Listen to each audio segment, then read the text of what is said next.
ধন্যবাদ এবং স্বাগত জানাই আরেকটি ভিডিওতে। আজকের এই ভিডিওতে কথা বলবো স্বামী স্ত্রীর মধ্যে দূরত্ব কিভাবে কমাবেন। খুবই গুরুত্বপূর্ণ এই ভিডিওটি, কারণ বর্তমান সময়ে আমরা দেখি যে স্বামী স্ত্রীর ভিতরে বিভিন্ন রকমের দ্বন্দ্ব, তাদের ভিতরে সেপারেশন বা ডিভোর্সের মতো ঘটনাগুলো হয়।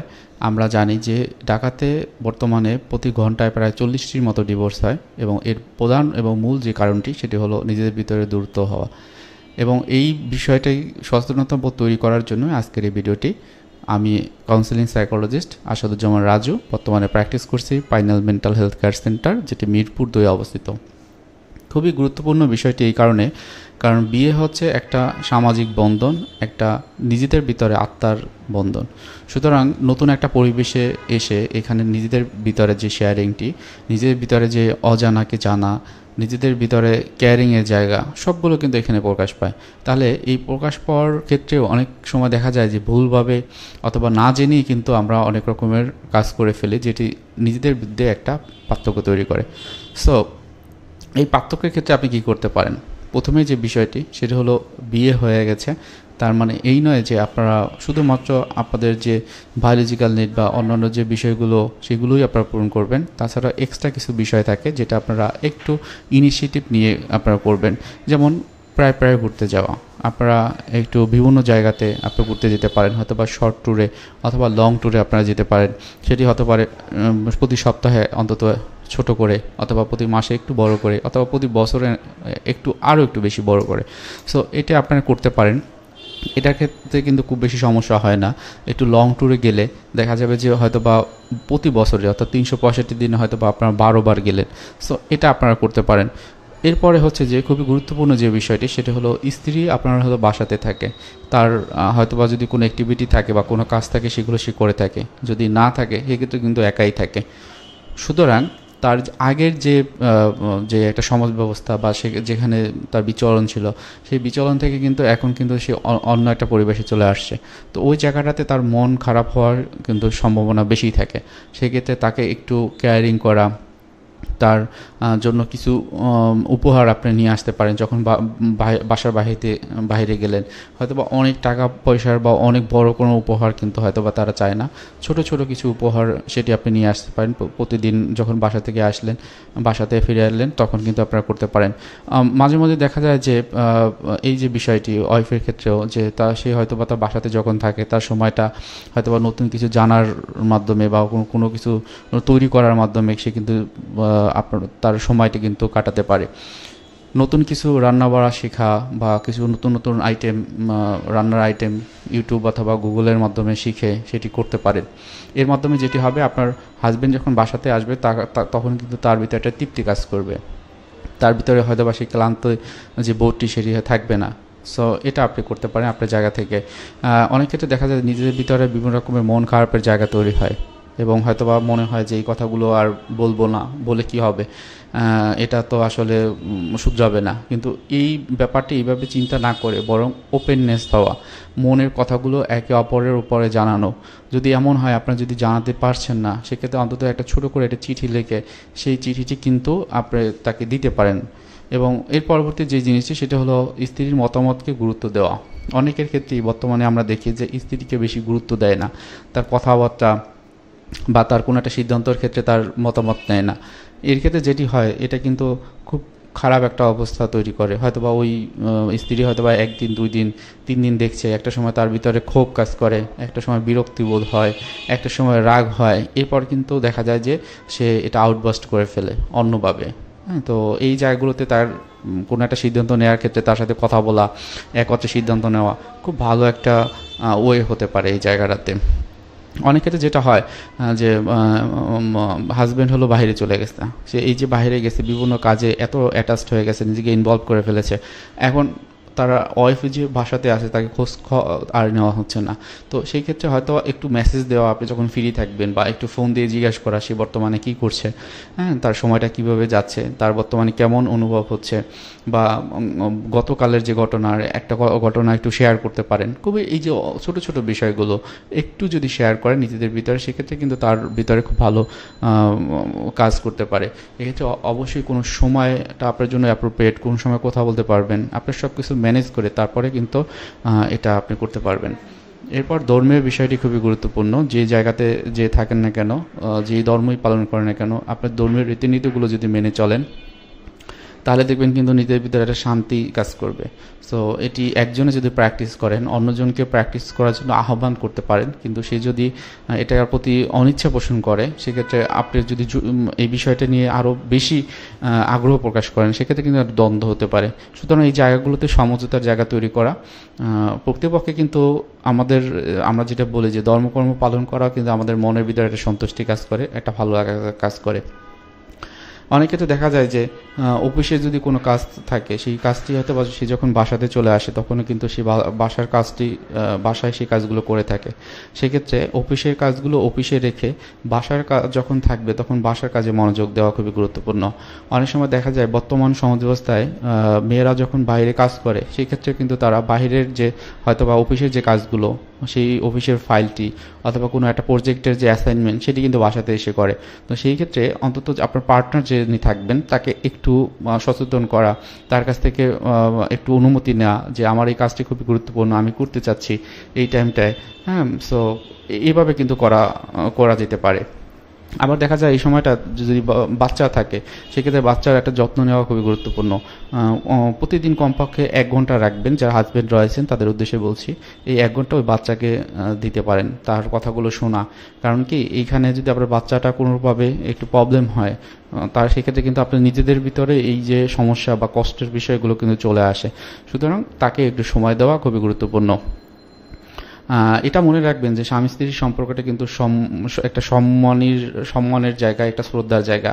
একে অপরকে ভালোবাসা এবং শ্রদ্ধাবোধটা যেন থাকে সবসময়তে, একজন একজনকে প্রশংসা করা, অনেক ক্ষেত্রে লাভ ল্যাঙ্গুয়েজ করা, এই জিনিসগুলো করা, নিজেদের ভিতরে একটা টাচ করা, যে আমরা একই জায়গায় বসে আছি, হয়তো একজনের মোবাইল ব্যবহার করতেছে, একজনের টিভি দেখছে, এরকম না হয়ে আমরা যেন একটু টাচ ফিল করি বা টাচতে থাকি, একজন একজনকে একটু আদর করি, একটু সোহাগ করি।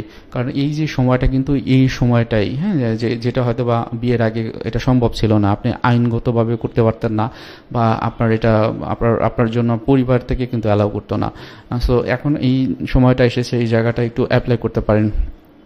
এবং সর্বশেষে যেটি হলো যে ওপেননেস, সবাই ওপেন হবেন। হ্যাঁ, আপনার জায়গা থেকে যা কিছু হোক না কেন, মন খুলে কথা বলা, জেনুইন থাকা, মিথ্যা কথা না বলা।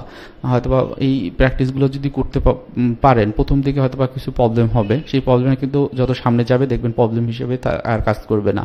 সো প্রথম থেকেই এটা চেষ্টা করে দেন, একজনের আরেকজনেরকে কম্পেয়ার না করে বা কোনো রকমের কম্পিটিশন না করে আপনারা নিজেরা একটু নিজেদের মতো করে থাকার ব্যবস্থা সেটা একটু করতে পারেন। এবং আরেকটা জিনিস সেটা হলো যে আমরা একটু আগে যেটা বললাম, কম্পারিজন, আমার অমুক ধুলাভাই তো এরকম করে বা আমার অমুক ভাবি তো এরকম করে, এই জিনিসটা কখনোই নিয়ে আসা যাবে না।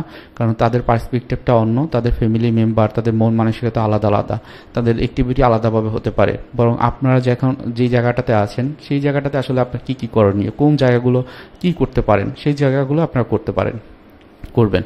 এরপর যেটা হলো থার্ড পার্টি, অবশ্যই মনে রাখবেন আপনার বিয়ে হয়েছে মানে থার্ড পার্টি বিভিন্ন জন কিন্তু আসবে বিভিন্ন জায়গা থেকে। হয়তো বা আপনার শ্বশুর শাশুড়ি আসবে, হয়তো বা আপনার নিজের মা বাবা আসবে, বোন আসবে বা ভাই আসবে বা কাকা আসবে, বা যে কেউ আসতে পারে। সো বা প্রতিবেশী আসবে। সেক্ষেত্রে সবসময় মনে রাখবেন এদেরকে কখনোই আপনাদের এই সম্পর্কের ভিতরে অ্যালাউ করবেন না। আমি ওই দিনে একটা আমার ওয়ার্কশপে আমি বলছিলাম, কেউ একজন উঠেছে যে পুরোনো দিনের যে মুভিগুলো যদি আপনি দেখেন, সেখানে কিন্তু দেখা যেত এই যে স্ত্রীকে অনেক বেশি অপমান অপদস্থ করছে, এবং তখন হয়তোবা ওই স্ত্রীর কোনো পক্ষ থেকে তাকে কেউ হাজবেন্ডকে আঘাত করছে বা আঘাত করে কথা বলছে, তখন কি হলো যে ওয়াইফ সামনে এসে যে না, তুমি আমার হাজবেন্ডকে এইভাবে কথা বলবা না। আসলে ব্যাপারটা হলো কি, একটা সময় কিন্তু এই প্র্যাকটিসগুলো ছিল, হ্যাঁ, এবং যার প্রেক্ষিতে তখন কিন্তু দেখেন আমাদের বর্তমান সময়ে এই যে ডিভোর্সের সংখ্যাটা, ঢাকাতে শুধুমাত্র প্রতি ঘন্টায় 40টা ডিভোর্স হচ্ছে। তখন কিন্তু এতগুলো ডিভোর্স হতো না, কারণ তখন সম্মান বোধটা ছিল। স্ত্রীর পক্ষ থেকে তার যে অ্যাক্টিভিটিগুলো বা যেই ডিউটিস বা রেসপন্সিবিলিটি, সেগুলো কিন্তু সে পালন করত। সো এইগুলো যেমন একজন স্ত্রী পালন করবে, সাথে সাথে হাজবেন্ডের এই যে সম্মান বোধটা রাখা, তার ওয়াইফের কোনো একটা জায়গাতে তার অসম্মান হচ্ছে, সেইখানে একটু তাকে সাহায্য করা, অসম্মান বোধ থেকে সে কীভাবে উঠে আসতে পারে, সেই জায়গাগুলোতে ওপেন হয়ে কথা বলা খুবই গুরুত্বপূর্ণ। এর মাধ্যমে দেখবেন আপনাদের নিজের ভিতরে একটা বন্ডিং তৈরি হবে এবং ভালো থাকবেন। এবং এরপরে যেটা আসে সেটা হলো আমরা জানি প্রেম ভালোবাসার বহিঃপ্রকাশ একভাবে হয়, সেটা হলো যৌন মিলন, সহবাস। এটা খুবই গুরুত্বপূর্ণ, এটা নিয়মিত করা এবং এই জায়গাটাতে একজন আরেকজনকে এক্সপ্লোর করা আরও বেশি, নিজেদের ভিতরে যে সেক্সুয়াল যে ইস্যুগুলো বা ল্যাঙ্গুয়েজ বা কন্টেন্ট এগুলো কমিউনিকেট করা। কারো কথা যদি বুঝতে না পারে তখন তাকে প্রশ্ন করা, এবং প্রশ্নটা হবে এইরকম অ্যাসাইডে বইতে, খুব বেশি এগ্রেসিভ যেন না হয়। কেউ যখন কথা বলবে তার রিপ্লে দেওয়া, সেই ক্ষেত্রে যেন পেসিভ না হয়, মানে একদম কথাই বলবো না আমি একদম একভাবে থাকবো, সেটা যেন না হয়। এটা কিন্তু তাদের ভিতরে খুব খারাপ একটা অবস্থা তৈরি হবে, আপনার অপোজিট যে পার্টনার থাকবে। এরপর সকল ক্ষেত্রেই মনে রাখবেন যে আপনার কেউ একজন একজনের প্রতিযোগী না, এখানে একজন একজনের সাথে একটা ভালোবাসার সম্পর্ক, এবং সেই ভালোবাসার বিষয়টি এখানে গুরুত্ব দিতে হবে। আপনাদের ভিতরে যেই কথাগুলো হবে কারো কাছে যদি শেয়ার করেন, আপনার শ্বশুর শাশুড়ি বা আপনার মা বাবার কাছে, তখন তারা কি রেসপন্স করেছে এগুলো ওপেন আলোচনা করবেন। কোনো একটা সমস্যা হলে আপনাদের আশেপাশে যারা মুরব্বী রয়েছে তাদের সাথে দরকার হলে দ্বিতীয় স্টেপে, প্রথম স্টেজে সবসময় চেষ্টা করবেন নিজেদের যে সমস্যাগুলো, ভুল বোঝাবুঝিগুলো নিজেদের ভিতরে মীমাংসা করে ফেলতে। যদি না হয় তাহলে এই যে সেকেন্ড পার্সন যারা থাকে তাদের সাথে কথা বলতে পারেন। খুব বেশি যদি সমস্যা হয় তখন কিন্তু প্রফেশনাল সাহায্য আপনাদেরকে অবশ্যই নিতে হবে। মনে রাখবেন, আপনার হয়তো বা পিয়ার গ্রুপ বা খুব কাছের যে বন্ধু বান্ধব তাদের কাছে যদি এই কথাগুলো শেয়ার করেন যে আমার হাজবেন্ড অথবা আমার ওয়াইফ এইভাবে করে, সেক্ষেত্রে কিন্তু তারা হয়তো বা আপনাকে বিভিন্ন রকম অ্যাডভাইস দেবে। সেই অ্যাডভাইসগুলো তার পার্সপেক্টিভে দেবে, আপনার কথাগুলো শুনে দেবে, কিন্তু টোটাল বিষয়টি কিন্তু জেনে কিন্তু সে দিবে না। এবং সেই যে অ্যাডভাইস দিবে সেটি যদি আপনি মনে রেখে আপনি যদি পরবর্তী যে কারোর সাথে কথা বলা বা মিশতে চান, তখন কিন্তু একটা কনফ্লিক্ট তৈরি হবে। সুতরাং আপনার যে সমস্যাটি, সেই সমস্যাটি কিন্তু আপনিই বুঝতে পারবেন, অন্য কেউ কোনোদিনও বুঝতে পারবে না। একটা জিনিস মনে রাখবেন, আপনি যদি পড়াশোনা করে থাকেন, আপনি যখন প্রাইমারি লেভেলে পড়েছিলেন তখন হয়তোবা আপনার ব্যঞ্জন বর্ণ, স্বরবর্ণ বা কোনো ছড়া যদি সমস্যা হতো, আপনার মা বা বাবা কিন্তু হেল্প করতে পারত, আপনি ওই পরিবারেই থাকতেন। কিন্তু যখন আপনি ইউনিভার্সিটি লেভেলে চলে আসলেন, তখন আপনার যে সিলেবাস, আপনার যে পড়াশোনা, অ্যাসাইনমেন্ট, এই যে পরীক্ষা আসতেছে, সেই জিনিসগুলো কিন্তু বাবা আপনার বা মা আপনাকে হেল্প করতে পারে না। ঠিক একই জিনিসটা আপনার বেড়ে ওঠা, বিয়ের আগ পর্যন্ত আপনার বাবা মা অনেক হেল্প করতে পারবে আপনার সব কিছু, আপনার শারীরিক যে ইস্যুগুলো, মানসিক যে ইস্যুগুলো, সবগুলো। কিন্তু বিয়ের পর এটা একটা আলাদা পার্সপেক্টিভ, আলাদা একটা প্ল্যাটফর্ম। এবং বিয়েটা কিন্তু হয়তো আপনার ফ্যামিলি ছিল, কিন্তু এখন হলো আপনার ওয়াইফ এবং আপনার একটা ফ্যামিলি, সাথে সাথে তার যে ফ্যামিলি, অর্থাৎ আপনার শ্বশুর শাশুড়ির একটা ফ্যামিলি হয়েছে। সুতরাং এখানে একটা কানেকশন রাখা, তাদের সাথে অ্যাসাইটিভভাবে কমিউনিকেট করা, এটা কিন্তু একটু অ্যাডভান্স লেভেলে হতে হয়। তো সেক্ষেত্রে এটাও খেয়াল রাখবেন যে বর্তমানে আপনি কি বিয়ে করার মতো সে যে উপযুক্ত বা যেই নিজের ভিতরে যে একটা শক্তি বা পাওয়ার, সেটা কি আপনার আছে কিনা। এই পাওয়ারটি হয়তো বা ফাইন্যান্সিয়াল পাওয়ার, আপনার মনের যে পাওয়ার, যে আমি এই ধরনের সমস্যা হলে আমি এইভাবে সেগুলো ম্যানেজ করব, সেটি করতে পারেন কিনা, এটা সবসময় খেয়াল রাখবেন। এবং সর্বশেষে যেটি আমি বলে শেষ করব, সেটা হলো আমার বায়োলজিক্যাল নিড বা সহবাসের কথা বা যৌন তৃপ্তির কথা বলেছি। যৌন তৃপ্তির ক্ষেত্রে আপনারা একে অপরকে প্রতি মনোযোগী হওয়া, একজন একজনকে প্রশংসা করা, যখন এই যে যৌন অ্যাক্টিভিটি করবেন তখন ফোরপ্লেটা খুবই গুরুত্বপূর্ণ, সেটি করা। হাজব্যান্ডের ক্ষেত্রে যদি কোনো সমস্যা হয় বা ওয়াইফের ক্ষেত্রে, সেক্ষেত্রে খোলামেলা আলোচনা করা। এবং সবসময় মনে রাখবেন, একজন আরেকজনকে তৃপ্তি দেওয়ার একটা ইচ্ছা সবসময় যেন থাকে। সবসময় আমার তৃপ্তি হলেই যে সব হয়ে গেছে, ব্যাপারটা যেন এরকম না হয়, বরং আপনার পার্টনারের যে তৃপ্তি দেওয়ার যে বিষয়টি, সেটি কিন্তু সবসময় খেয়াল রাখতে হবে। সো এটি অবশ্যই নিশ্চিত করবেন। তারপরে হচ্ছে যে আপনার যে মনের অবস্থা কেমন লাগে, শান্ত লাগে, আপনার শরীরের অবস্থা কেমন লাগে, হ্যাঁ, এই জিনিসটা একটু এক্সপ্লোর করা আফটার সেক্স। সো আশা করি সবাই বুঝতে পেরেছেন। কারো কোনো প্রশ্ন থাকলে আমার এই ভিডিওর মাধ্যমে পোস্ট করবেন কমেন্ট বক্সে, এবং আমার এই যে চ্যানেলটি সাবস্ক্রাইব করে রাখবেন। পরবর্তীতে যদি কোনো রিকোয়েস্টেড ভিডিও থাকে সেগুলো আপনারা রিকোয়েস্ট করবেন। আশা করি। আসসালামু আলাইকুম।